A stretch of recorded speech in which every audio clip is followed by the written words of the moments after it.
জোরে আওয়াজ দাও। এই আসতে সবাই সারাদিন একসাথে খেলাধুলো করে কিন্তু ফুলকির একটা খারাপ অভ্যাস, খালি পায়ে হাঁটা, হাত না ধুয়ে খাওয়া, নখ না কাটা।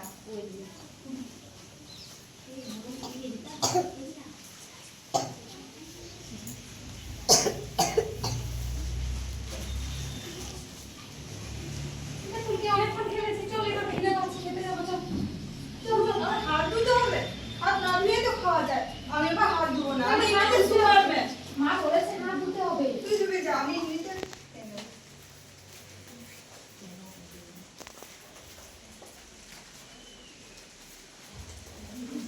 ফুলকি আমাদের দুষ্টু, খালি শুধু মাটি নিয়ে হাত না ধুয়ে খাবার ভালো বিস্কিটটা হাসে ভাই।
যে হাত না তুই খাস এরকম পেটে ঢুকে যাবে কৃমি, বড় বড় কৃমি।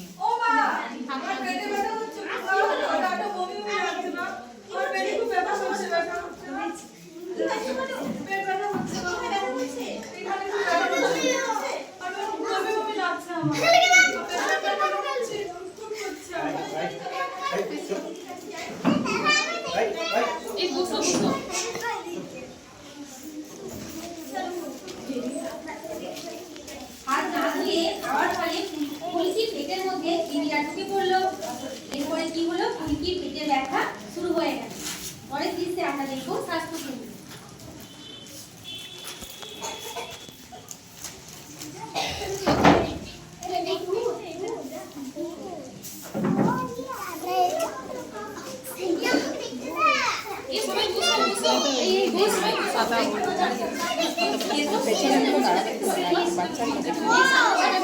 বসো বসো, আস্তে বসো বসো।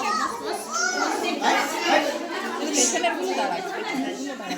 এবার বসো।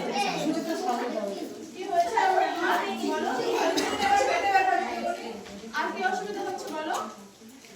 গাটা কেমন বমি বমি করছে মানে, আর পেছনটা কুটকুট করছে আমার। পায়খানা করেছো আজকে? পায়খানা করেছো? হ্যাঁ দিদিমণি। আচ্ছা, পায়খানার দাগ দিয়ে কোনো সাদা কৃমির মতো কিছু দেখতে পাচ্ছো? বেরিয়েছে? মাঝে মাঝে দেখতে পাচ্ছি। মাঝে মাঝে বের হয়? আচ্ছা, তাহলে এই যে আমি তোমার উপসর্গগুলো দেখছি, এটা কিন্তু কৃমির লক্ষণ। হ্যাঁ, কৃমি হলে আমরা এরকম দেখতে পাবো। তাহলে কৃমি হলে প্রথমত কি হবে বাচ্চারা? আমি কিছু বলছি, তার ভালো করে শোনো। হ্যাঁ, আমাদের পেটে যদি কৃমি হয় তাহলে কি কি উপসর্গ আমরা দেখতে পাবো? প্রথমত দিদিমণি কি হয়েছে? পেটে ব্যথা, তাই তো? আর কি হবে? পায়খানা করার সময় দেখবে সাদা সাদা পোকার মতো বেরোবে, ছোট ছোট পোকা হবে, ওরা তোমার সাদা পোকার মতো দেখতে পাবে। ঠিক আছে? আর কি হবে? বমি বমি ভাব হবে। হ্যাঁ, এগুলো হচ্ছে উপসর্গ। তাহলে কৃমি হলে আমাদের হচ্ছে কি কি উপসর্গ হবে? কেউ একজন বলো, একজন বলো কি হবে? এই কৃমি হলে কি হবে বলো? এই কৃমি হলে কি হবে বলো? কি হবে আমাদের শরীরে? বলো তুমি, তুমি বলো, বলো। ওই মনিটর কই? মনিটর কোথায় গেল? হাত না ধুয়ে খেয়েছিল, কি হলো ওর? ও হাত না ধুয়ে খেয়েছে, খালি পায়ে হেঁটেছে, তাহলে ওর কি হয়েছে বলো? তাহলে আমাদের পেটে যদি কৃমি হয় তাহলে ঠিকই করানো হয়, সেটা আমি বলছি। না তোমাকে ভালো করে বুঝিয়ে শোনো। এই আস্তে আস্তে চুপ। আচ্ছা দেখো, এই যে লেখা আছে না, এখানে দেখো লেখা আছে যে পেটে যদি কৃমি হয় তাহলে কারণটা হচ্ছে আমাদের মাটিতে তোমাদের সবাই দেখতে এই আস্তে আস্তে এই আস্তে সবাই বসো, সবাই দেখতে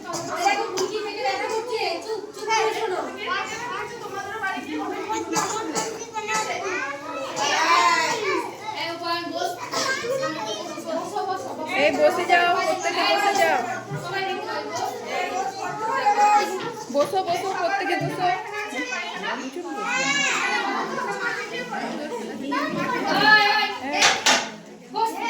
একদম বাবু ওই বস, বাবু ওই বস, কারণ মাথা যেন না উপর দিকে ওঠে।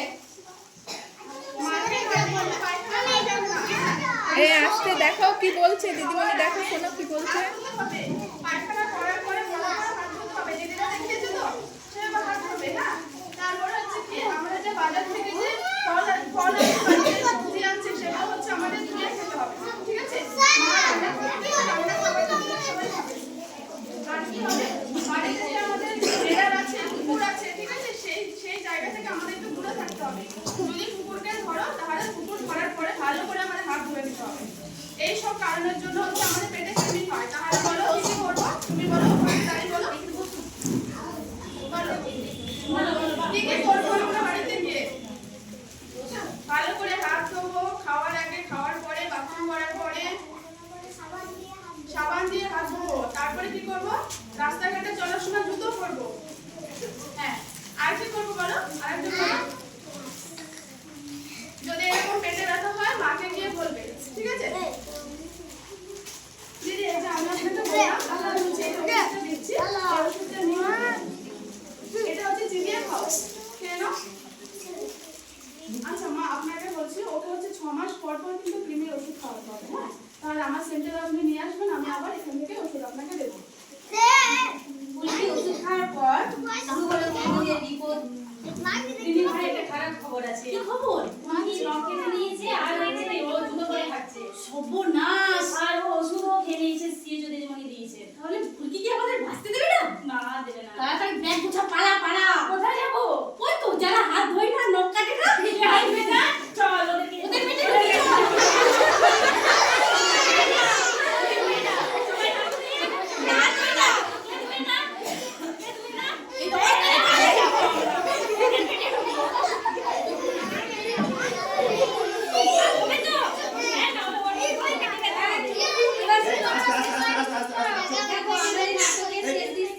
এবার ফুলকি কি বুঝলো দেখো, ফুলকির শপথ।